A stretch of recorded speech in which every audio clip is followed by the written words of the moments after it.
Hello बच्चों, मैं doctor शिखा दीक्षित, प्रवक्ता अर्थशास्त्र। बच्चों, आज हम कक्षा 11 की अर्थशास्त्र के अध्याय 5 मानव पूंजी निर्माण का भाग 2 पढ़ेंगे। बच्चों, मानव पूंजी निर्माण के हमने प्रथम भाग में पढ़ा था कि मानव पूंजी निर्माण का अर्थ क्या है। मानव पूंजी निर्माण से आशय हमारा किसी भी देश में उपलब्ध मानव संसाधन के योग्यता एवं दक्षता के भंडार से होता है। उसके साथ ही पिछले भाग में हमने मानव पूंजी तथा आर्थिक विकास के संबंध को भी समझा था। आज के टॉपिक में हम पढ़ेंगे मानव पूंजी तथा मानव विकास का संबंध क्या है, भारत में मानव पूंजी निर्माण की स्थिति कैसी है, भारत में मानव पूंजी निर्माण की क्या क्या समस्याएं हैं, भारत में शिक्षा पर व्यय की स्थिति क्या है, भारत में शैक्षिक उपलब्धियां क्या हैं और भारत में शिक्षा के लिए भविष्य की संभावनाएं क्या हैं। बच्चों, सबसे पहले हम देखेंगे मानव पूंजी तथा मानव विकास में क्या अंतर है या इन दोनों में क्या संबंध है। मानव पूंजी को हम पहले ही पढ़ चुके हैं। मानव पूंजी कैसे बनती है? जब हम मानव संसाधन अर्थात जनसंख्या कह सकते हैं उस देश की, मानव संसाधन को शिक्षित करते हैं, प्रशिक्षित करते हैं, स्वास्थ्य संबंधी सुविधाएं देते हैं, उन पर निवेश करते हैं, तो मानव पूंजी का निर्माण होता है। तो मानव पूंजी का मुख्य उद्देश्य क्या है? उत्पादन में वृद्धि करना। जबकि हम मानव विकास देखें तो मानव विकास एक सतत चलने वाली प्रक्रिया है। शिक्षा, स्वास्थ्य आदि मानव विकास में सहयोग करते हैं। मानव विकास का उद्देश्य होता है एक देश में सुशिक्षित एवं स्वस्थ नागरिकों को तैयार करना। मानव विकास का सीधा संबंध उत्पादकता से नहीं होता है। तो बच्चों, हम यहाँ देखेंगे मानव पूंजी का संबंध शिक्षा और स्वास्थ्य सुविधाओं से है। मानव पूंजी का निर्माण कैसे होता है? जब हम शिक्षा और स्वास्थ्य सुविधाएं देते हैं तो मानव पूंजी का निर्माण होता है। इससे श्रम उत्पादकता को बढ़ाया जा सकता है। जब मानव प्रशिक्षित होगा, उसे विभिन्न तरीके के तकनीकी ज्ञान होंगे तो उत्पादकता को बढ़ाया जा सकता है। मानव पूंजी में वृद्धि होगी तो उत्पादकता में वृद्धि होगी। अगर श्रम की उत्पादकता में वृद्धि नहीं होती है तो शिक्षा एवं स्वास्थ्य पर किया गया निवेश बेकार है। मानव पूंजी की अवधारणा ये मानती है कि मानव पूंजी में निवेश के बाद भी अगर उत्पादकता में वृद्धि नहीं हो रही है तो शिक्षा और स्वास्थ्य पर जो निवेश किया गया है बेकार है, या ये कहें कि सही दिशा में नहीं गया, क्योंकि वह निवेश उत्पादकता में कोई भी परिवर्तन नहीं ला पाया। तो मानव पूंजी का संबंध उत्पादकता में वृद्धि से है। मानव विकास, अब हम मानव विकास लेते हैं। बच्चों, मानव विकास तो एक सतत चलने वाली प्रक्रिया है जो दीर्घ काल से चली आ रही है, मानव के उदय से निरंतर चली आ रही है। मानव सीखता है और विकास करता है। मानव विकास का संबंध इस बात से है कि स्वास्थ्य एवं शिक्षा मानव भलाई के महत्वपूर्ण अंग है। अर्थात यहाँ पर स्वास्थ्य एवं शिक्षा का प्रयोग उत्पादकता बढ़ाने के लिए नहीं किया जा रहा, मानव के कल्याण के लिए किया जा रहा है। क्योंकि जब लोगों में पढ़ने लिखने तथा स्वस्थ जीवन जीने की क्षमता होती है तभी वे उन वस्तुओं का चुनाव करने में सक्षम हो पाते हैं जो उसके लिए महत्वपूर्ण है। जब व्यक्ति शिक्षित होगा तो उसमें सही निर्णय लेने की क्षमता होगी, सही गलत को समझने की क्षमता होगी, उसके अंदर क्षमता आएगी कि उसके लिए क्या आवश्यक है, क्या लाभदायक है अथवा क्या हानिकारक है। इसका संबंध उत्पादकता बढ़ाने से नहीं है। तो जो मानव विकास का संबंध है ये उत्पादकता बढ़ाने से नहीं है, बल्कि इस अवधारणा के अनुसार शिक्षा एवं स्वास्थ्य पर इसलिए निवेश किया जाना चाहिए ताकि मानव कल्याण में वृद्धि हो। तो बच्चों, दोनों चीज़ें समझ में आई। मानव पूंजी का संबंध है उत्पादकता बढ़ाने पे। मानव पूंजी में शिक्षा एवं स्वास्थ्य पर जो निवेश किया जाता है उसका उद्देश्य होता है उत्पादकता बढ़ाना। परंतु मानव विकास की अवधारणा को समझें तो शिक्षा एवं स्वास्थ्य पर जो निवेश होता है उसका उद्देश्य होता है मानव कल्याण में वृद्धि करना। बच्चों, अगर हम देखें तो अर्थशास्त्र की परिभाषा भी यही कहती है। अगर हम मार्शल की परिभाषा को देखें तो उन्होंने मानव कल्याण की बात की है कि अर्थशास्त्र का उद्देश्य मानव कल्याण है। तो यहाँ पे इस मानव कल्याण को हमने देखा कि शिक्षा एवं स्वास्थ्य में निवेश क्यों करना है, ताकि मानव के कल्याण में वृद्धि हुई। तो बच्चों यहाँ मानव पूंजी भी आपको समझ में आई और मानव विकास, दोनों में क्या अंतर है, दोनों अवधारणाएं समझ में आई। अगर हम देखें तो मानव पूंजी एक संकीर्ण अवधारणा है जो सिर्फ उत्पादकता वृद्धि पर ही जोर देती है, जबकि मानव विकास एक विस्तृत अवधारणा है जो संपूर्ण मानव के कल्याण पर जोर देती है। अब बच्चों हम देखेंगे भारत में पूंजी निर्माण की स्थिति क्या है।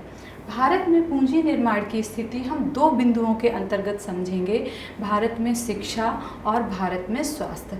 बच्चों हमने अपने पिछले भाग में पढ़ा था कि मानव पूंजी निर्माण के लिए शिक्षा, स्वास्थ्य, प्रशिक्षण, प्रवसन आदि पर निवेश करना आवश्यक है। इनमें से दो बिंदु प्रमुख हैं हमारे, शिक्षा और स्वास्थ्य। तो बच्चों हम देखेंगे कि भारत में शिक्षा और स्वास्थ्य की स्थिति क्या है। बच्चों अगर हम भारत में शिक्षा और स्वास्थ्य की बात करें तो हमारे देश में ऐसा ढांचा तैयार किया गया है कि शिक्षा और स्वास्थ्य सभी को प्राप्त हो पाए, चाहे वह निर्धन हो और धनी हो। और शिक्षा और स्वास्थ्य की दोनों ही सुविधाएं जो हैं वह सरकार के माध्यम से भी उपलब्ध कराई जाती है और निजी व्यक्तियों के माध्यम से भी उपलब्ध कराई जाती है। क्योंकि भारत में जनसंख्या बहुत अधिक है तो सारी सुविधाएं सरकार के माध्यम से नहीं दी जा सकती हैं, इसलिए ये सुविधाएं निजी व्यक्तियों के हाथों में भी सौंपी गई हैं, जैसे कि प्राइवेट अस्पताल होना और प्राइवेट स्कूल की व्यवस्था होना। लेकिन बच्चों यहाँ पे समस्या क्या आती है कि अगर कोई व्यक्ति सरकारी अस्पताल में है और किसी कारण से उसे आराम नहीं मिल रहा है, वह प्राइवेट में जाएगा, तब तक हो सकता है कि उसके स्वास्थ्य में बहुत हानि हो चुकी हो। और ऐसा भी संभव है कि जो प्राइवेट संस्थाएं हैं, जो निजी संस्थाएं हैं, चाहे वो शिक्षा की हो, स्वास्थ्य की हो, वह उस व्यक्ति से मनमानी शुल्क वसूलें। ऐसा हो सकता है उनसे शुल्क के रूप में बहुत अधिक धनराशि ले ली जाए। तो इससे क्या होगा कि जो गरीब व्यक्ति हैं, जो धन देने में सक्षम नहीं है, तो उनका शोषण होगा। तो ऐसी स्थिति में सरकार की भूमिका हो जाती है कि शिक्षा और स्वास्थ्य जैसी संस्थाओं पर नियंत्रण रखना। बच्चों अगर हम देखें तो शिक्षा और स्वास्थ्य पर व्यय कौन करता है? सरकार। सरकार व्यय करती है प्रमुख रूप से इनकी नीतियाँ बनाना, इन पर जो भी बजट होता है इनका बजट सरकार लेकर आती है। अब सरकार भी देखें तो हमारी सरकार के जो व्यय है वो 3 भागों में बटे हुए हैं, केंद्र सरकार द्वारा किया जाने वाला व्यय, राज्य सरकार द्वारा किया जाने वाला व्यय और स्थानीय संस्थाओं द्वारा किया जाने वाला व्यय। ये तीनों संस्थाएं ही शिक्षा एवं स्वास्थ्य में व्यय करती है। तो अब यहाँ पर सरकार की एक महत्वपूर्ण भूमिका हो जाती है कि शिक्षा एवं स्वास्थ्य से संबंधित जो भी संस्थाएं हैं, चाहे वो सरकारी संस्थाएं हैं या निजी संस्थाएं हैं, उन पर नियंत्रण।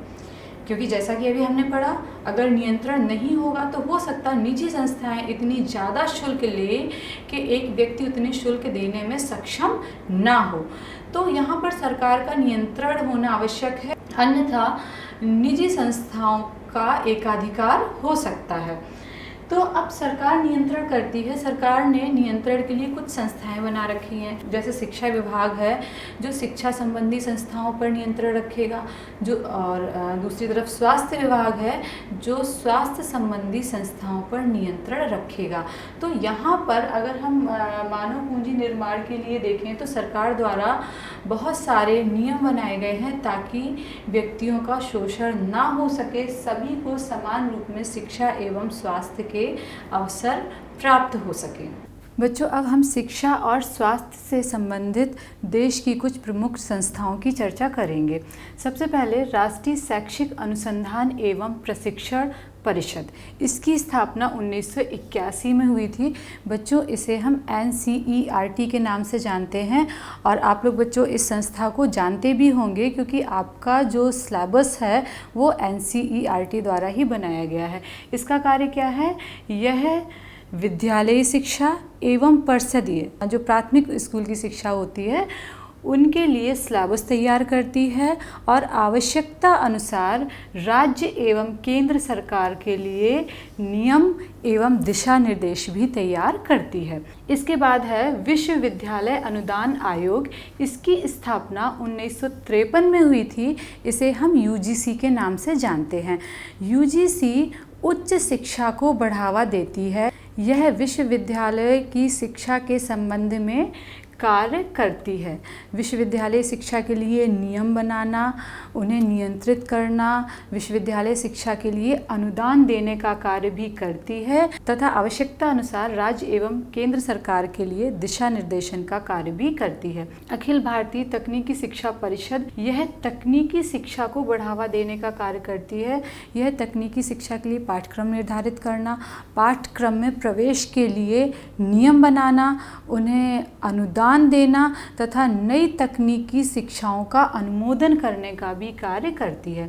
इसके बाद भारतीय आयुर्विज्ञान अनुसंधान परिषद, इसकी स्थापना 1911 में हुई थी और यह दुनिया की उन सबसे पहले स्थापित संस्थाओं में से है जो स्वास्थ्य के लिए अनुसंधान के लिए कार्य कर रही है।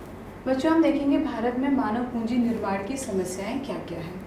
सबसे पहले जनसंख्या में वृद्धि। भारत में जनसंख्या इतनी अधिक है कि जो भी विकास किया जाता है मानव पूंजी निर्माण के लिए, शिक्षा में, प्रशिक्षण में, या सरकार द्वारा जो भी निवेश किया जाता है वह बढ़ती हुई जनसंख्या में समाहित हो जाता है और मानव पूंजी निर्माण नहीं हो पाता है। दूसरा बिंदु है मानव शक्ति का ठीक तरह से नियोजन नहीं होना। देश के अंदर जो भी मानव संसाधन है, मानव पूंजी है, उसका ठीक से नियोजन नहीं हो पाता है। हम देखते हैं कि देश में बहुत सारे शिक्षित बेरोजगार हैं, उन्हें कार्य करने के अवसर नहीं मिल पाते हैं जबकि वो पढ़े लिखे हुए हैं और शिक्षित हैं। प्राथमिक क्षेत्र को अधिक प्राथमिकता। प्रारंभ से ही सरकारी नीतियां ऐसी रही हैं कि प्राथमिक क्षेत्र अर्थात कृषि से जुड़े हुए क्षेत्रों को अधिक प्राथमिकता दी गई है। तकनीकी शिक्षण पर उतना ध्यान नहीं दिया गया, जिसके कारण देश के अंदर मानव पूंजी निर्माण की गति धीमी हुई है। वित्त की अपर्याप्तता।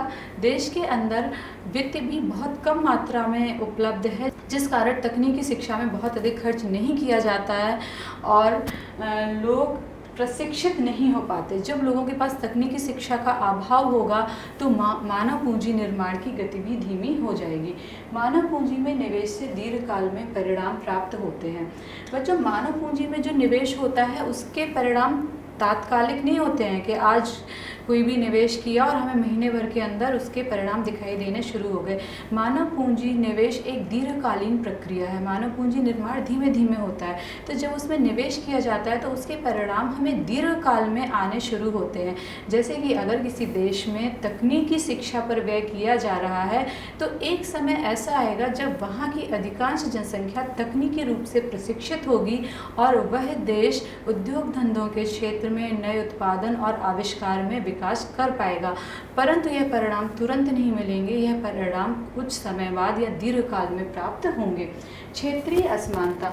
बच्चों, हम देखते हैं कि सभी क्षेत्रों को समान रूप से विकास का अवसर नहीं मिला है।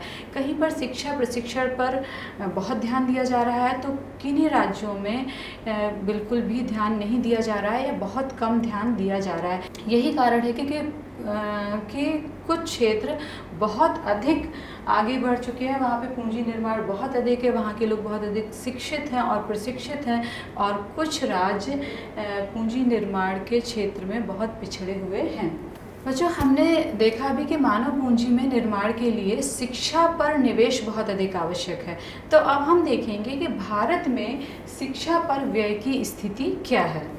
शिक्षा पर व्यय की स्थिति देखें, क्योंकि अगर किसी देश में मानव पूंजी का निर्माण करना है तो हमें शिक्षा पर व्यय करना होगा, और शिक्षित व्यक्ति ही देश का विकास कर सकते हैं, देश के उत्पादन में वृद्धि ला सकते हैं, क्योंकि शिक्षा के माध्यम से ही हमें नए आविष्कार, नई तकनीकी को प्रेरणा मिलती है। तो यहाँ पर हम देखें, शिक्षा मानव पूंजी निर्माण का एक महत्वपूर्ण साधन है, अतः शिक्षा पर निवेश के परिणाम दीर्घकालीन होंगे। यदि देश में आज शिक्षा और प्रशिक्षण पर निवेश किया जाता है तो दीर्घकाल में हमें आर्थिक रूप से बहुत अच्छे परिणाम प्राप्त होंगे। अगर हम कुल सरकारी व्यय में शिक्षा पर व्यय का प्रतिशत देखें तो हम देखते हैं कि 1952 से 1914 के बीच कुल सरकारी व्यय में शिक्षा पर 7.92% से बढ़कर 15.7 हो गया। कहने का तात्पर्य है कि 1952 में 7.92% शिक्षा पर व्यय था, वहीं 2014 में यह व्यय बढ़ के 15.7% हो गया। बच्चों, अगर भारत की जनसंख्या के हिसाब से देखें तो यह व्यय आप खुद ही देखेंगे कि यह बहुत कम है। भारत की जनसंख्या के हिसाब से शिक्षा पर और अधिक व्यय की आवश्यकता होती है। वहीं दूसरी ओर जो व्यय है इसका हम घरेलू उत्पाद में प्रतिशत देखें तो हम देखेंगे कि सकल घरेलू उत्पाद में जो व्यय का प्रतिशत है 1992 में 0.64% था, यानी 0.64% था, और 1914 में बढ़कर यह 4.13% हो गया। तो यहाँ पर हम देखें तो लगभग 3.5% वृद्धि हुई है अगर हम कुल घरेलू उत्पाद में प्रतिशत देखें। तो बच्चों, ये जो आंकड़े हैं वो हमें बता रहे हैं कि शिक्षा में जितना निवेश में वृद्धि होनी चाहिए थी, जितना व्यय में वृद्धि होनी चाहिए थी, उतनी वृद्धि अभी तक भारत में नहीं हुई है।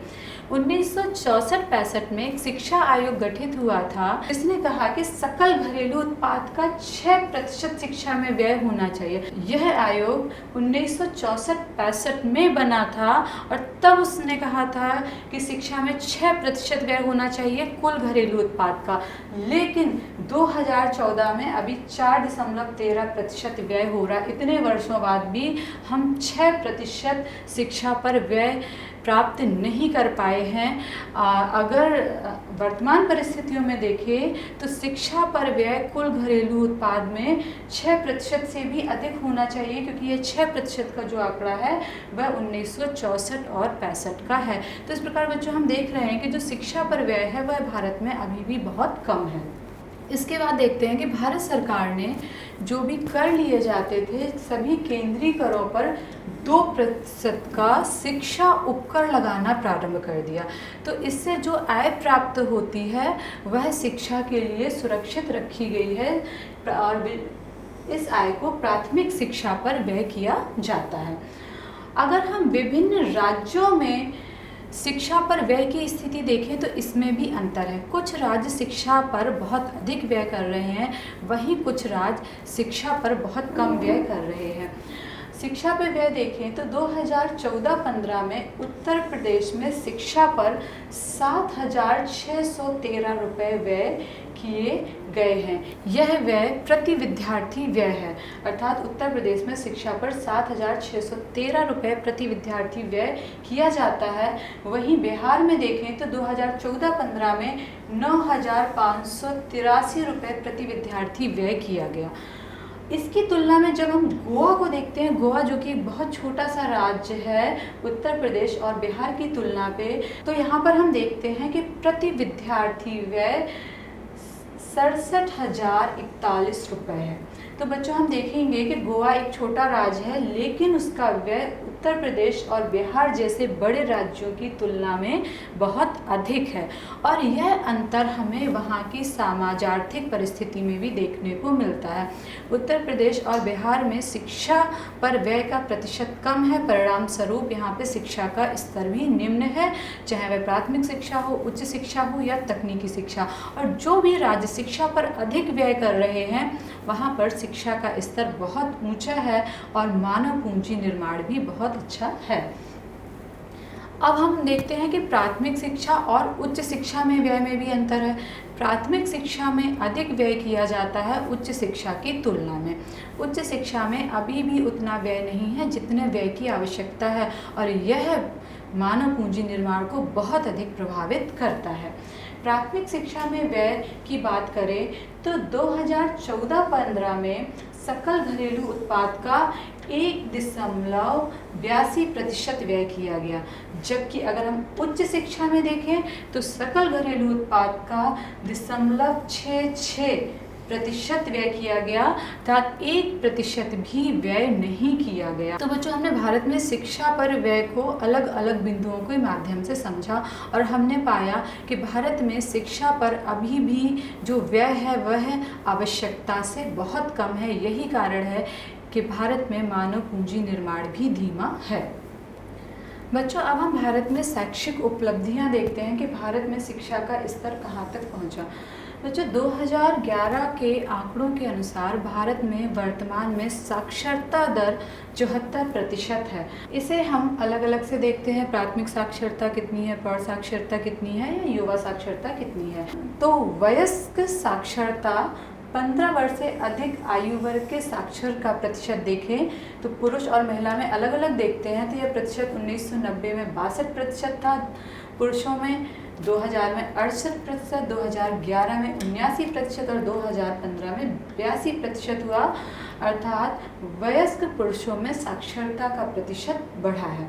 महिलाओं की बात करें तो जो प्रतिशत 1990 में 38% था वो 2015 में बढ़कर 66% हो गया। अर्थात वयस्क महिलाओं में भी साक्षरता का प्रतिशत बढ़ा है। प्राथमिक शिक्षा संपूर्ति दर, अगर प्राथमिक शिक्षा की संपूर्ति दर देखें तो पुरुषों में भी इसका प्रतिशत बढ़ा है। जहां यह प्रतिशत पहले 78% था, वही 2015 में ये 93% हो गया है। और अगर महिलाओं की बात करें, महिलाओं में यह प्रतिशत 1990 में 61% था और 2015 में बढ़कर यह 96% हो गया। यानी महिला और पुरुष दोनों में ही प्राथमिक शिक्षा की साक्षरता बढ़ी हुई है।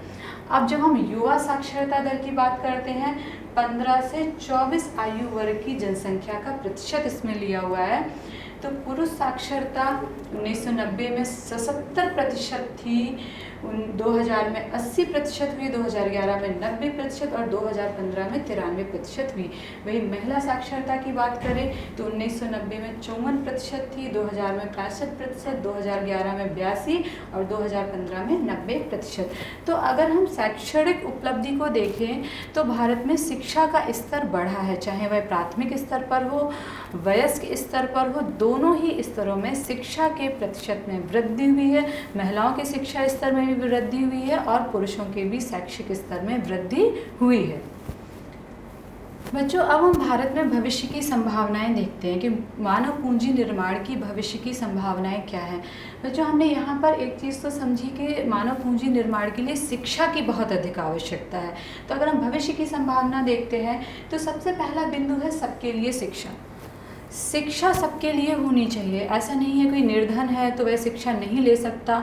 तो अगर हम देखें तो इस मामले में भारत की स्थिति पहले से बेहतर हुई है। अधिकांश लोग शिक्षा प्राप्त कर रहे हैं। सरकार ने बहुत सारी योजना चलाई है, शिक्षा को मौलिक अधिकार में शामिल कर दिया है। 14 वर्ष तक के जो बच्चे हैं उनके लिए शिक्षा का अधिकार मौलिक अधिकार में शामिल कर दिया गया है। लेकिन फिर भी हम देखें, आज भी हम बहुत सारे बच्चों को देखते हैं, छोटे छोटे बच्चों को देखते हैं जो चाय की दुकानों पे काम कर रहे हैं, कूड़ा उठा रहे हैं या रेड लाइट पे खड़े होकर भीख मांग रहे हैं। वहीं उच्च शिक्षा में भी देख रहे हैं कि शिक्षा का खर्च इतना अधिक है कि बहुत सारे बच्चे हैं जो शिक्षा छोड़ देते हैं क्योंकि उस खर्च को वो उठा नहीं पाते हैं। तो जो सबके लिए शिक्षा की बात कही गई है, हमारी सरकार भी कहती है, हमारा लोकतंत्र भी यही कहता है, तो इसे हमने प्राप्त तो किया है। यह लक्ष्य हम अभी पूरा प्राप्त नहीं कर पाए हैं। तो अभी हमें शिक्षा को सबके लिए करना है, चाहे वह प्राथमिक स्तर पर हो चाहे उच्च स्तर पर शिक्षा हो। लिंग समानता, लिंग समानता का अर्थ हुआ महिला और पुरुष में समानता लाना। हमारे समाज में हम सबको पता है कि महिला और पुरुष में हमेशा ही असमानता रही है, चाहे वह आर्थिक स्तर पर हो, शैक्षिक स्तर पर हो या सामाजिक स्तर पर रही हो। तो अगर हम कहें कि पहले से हम बेहतर स्थिति में पहुँचे हैं, आज महिलाएं शिक्षित हैं, आर्थिक रूप से भी सक्रिय हैं, सामाजिक प्रतिष्ठा भी आज उन्हें पूरी तरीके से प्राप्त हुई है और वह आर्थिक गतिविधियों में बढ़ चढ़कर हिस्सेदारी ले रहे हैं, वह अपने व्यवसाय प्रारंभ कर रहे हैं, अच्छे अच्छे नौकरी कर रहे हैं। और सामाजिक रूप से भी जो भेदभाव था, लड़कों को पढ़ाया जाता था या लड़कियों को नहीं पढ़ाया जाता था, ये भेदभाव बहुत हद तक कम हो गया है। हम पहले से बेहतर स्थिति में आए हैं, लेकिन अभी भी सुधार की आवश्यकता है, क्योंकि यह समानता मुख्यतः हमें शहरों में देखने को मिलती है। अगर हम ग्रामीण परिवेश में जाते हैं तो आज भी हमें जो लिंग भेदभाव है, महिला पुरुष का अंतर है, लड़का लड़की का अंतर है, ये हमें अभी भी देखने को मिलता है। तो इसमें अभी और अधिक सुधार किए जाने की आवश्यकता है। उच्च शिक्षा लेने वालों की कमी, भारत में अभी भी उच्च शिक्षा लेने वालों की कमी है। जब भी शैक्षिक पिरामिड बनाया जाता है तो यहाँ देखते हैं नीचे प्राथमिक शिक्षा है, फिर माध्यमिक शिक्षा, फिर उच्च शिक्षा। उच्च शिक्षा तक आते आते यह पिरामिड हमारा नुकीला हो जाता है, क्योंकि उच्च शिक्षा प्राप्त करने वालों की संख्या बहुत कम है और प्राथमिक शिक्षा प्राप्त करने वालों की संख्या अधिक है। तो मानव पूंजी निर्माण के लिए आवश्यक है कि उच्च शिक्षा में भी वृद्धि हो। तो बच्चों, प्राथमिक शिक्षा के साथ साथ उच्च शिक्षा में भी वृद्धि की आवश्यकता है। जब उच्च शिक्षा में वृद्धि होगी तभी अधिक से अधिक मानव पूंजी का निर्माण हो पाएगा, क्योंकि उच्च शिक्षा के माध्यम से ही तकनीकी ज्ञान, नए नए अनुसंधान का ज्ञान लोगों तक पहुंचेगा। निष्कर्षतः हम कहें कि भारत ने मानव पूंजी के क्षेत्र में विकास किया है, क्योंकि हमारा संविधान, हमारे सरकार दोनों ही समानता और न्याय के साथ आर्थिक विकास की बात करते हैं। इस उद्देश्य में हम बहुत अधिक सफल भी हुए हैं, लेकिन अभी भी हमें और आगे जाने की आवश्यकता है। दुनिया के अन्य देशों से तुलना करें तो अन्य देशों की तुलना में भारत में मानव पूंजी निर्माण धीमा है, तो हमें इसकी गति को तेज करना है। तो निष्कर्षतः हम कह सकते हैं मानव पूंजी निर्माण भारत के विकास के लिए अति आवश्यक है। केंद्र एवं राज्य सरकारें शिक्षा एवं स्वास्थ्य पर निवेश कर रही हैं ताकि आर्थिक समृद्धि के साथ समानता प्राप्त हो सके, लेकिन इसके साथ ही मानव पूंजी निर्माण की गुणवत्ता पर ध्यान देना आवश्यक है। बच्चों, जो पूंजी निर्माण हो रहा है वह गुणवत्तापूर्ण होना चाहिए, इससे हमें अच्छे परिणाम मिलने चाहिए तथा ऐसी परिस्थितियों का निर्माण करना होगा कि योग्य व्यक्तियों की योग्यता का प्रयोग देश में ही हो। होता क्या है कि अगर कोई व्यक्ति बहुत योग्य हो गया और उसे देश में अपनी योग्यता को दिखाने का मौका नहीं मिलता है तो बहुत सारे लोग विदेश चले जाते हैं, जैसा कि हमने देखा हुआ है। बड़े बड़े वैज्ञानिक हुए, इंजीनियर हुए, डॉक्टर हुए, ये क्या विदेश चले जाते हैं। तो हमें देश के अंदर ऐसी परिस्थितियों का भी निर्माण करना है कि योग्य लोग देश के अंदर रहें, उनकी प्रतिभा को देश के अंदर समझा जाए। तो बच्चों, आज का हमारा टॉपिक यहाँ पर समाप्त होता है। आप आज के टॉपिक से संबंधित हम महत्वपूर्ण प्रश्नों को देखते हैं। बच्चों, आज के टॉपिक से संबंधित महत्वपूर्ण प्रश्न ये हैं। पहला प्रश्न है हमारा, मानव पूंजी तथा मानव विकास में अंतर समझाइए। हमने मानव पूंजी समझा, मानव विकास समझा। आप दोनों में अंतर बताएंगे कि किस प्रकार मानव पूंजी प्रमुखता उत्पादकता में वृद्धि को महत्व देती है, जबकि मानव विकास मानव के कल्याण को महत्व देता है। दूसरा प्रश्न है, शिक्षा एवं स्वास्थ्य में सरकार का हस्तक्षेप क्यों आवश्यक है। बच्चों, जैसा मैंने समझाया कि अगर शिक्षा एवं स्वास्थ्य में सरकार हस्तक्षेप नहीं करेगी तो निजी व्यक्तियों का बोलबाला हो जाएगा और निर्धन का शोषण होगा। इसलिए शिक्षा एवं स्वास्थ्य सब तक पहुंचाने के लिए सरकार का नियंत्रण आवश्यक होता है। यहाँ पर आप इसे समझाएंगे। भारत में मानव पूंजी निर्माण की समस्याएं समझाइए। मानव पूंजी निर्माण की समस्याएं समझाएंगे, जैसे जनसंख्या अधिक होना, वित्त कम होना, लोगों को रोजगार नहीं मिलना आदि मानव पूंजी निर्माण की प्रमुख समस्याएं हैं। अगला प्रश्न है हमारा, भारत में मानव पूंजी निर्माण की भविष्य की संभावनाएं बताइए। इसके अंतर्गत बताएंगे कि सबके लिए शिक्षा प्राप्त होना, लिंग असमानता कम करना तथा सभी को शिक्षा के समान अवसर देना एवं उच्च शिक्षा को बढ़ावा देना, ये अभी भारत में भविष्य की संभावनाएं हैं। आप इन बिंदुओं को यहाँ पर समझाएंगे। और बच्चों, ये सारे प्रश्न आप गृह कार्य के रूप में अपनी नोटबुक पर करेंगे। तो बच्चों, हम फिर मिलते हैं नेक्स्ट टॉपिक के साथ।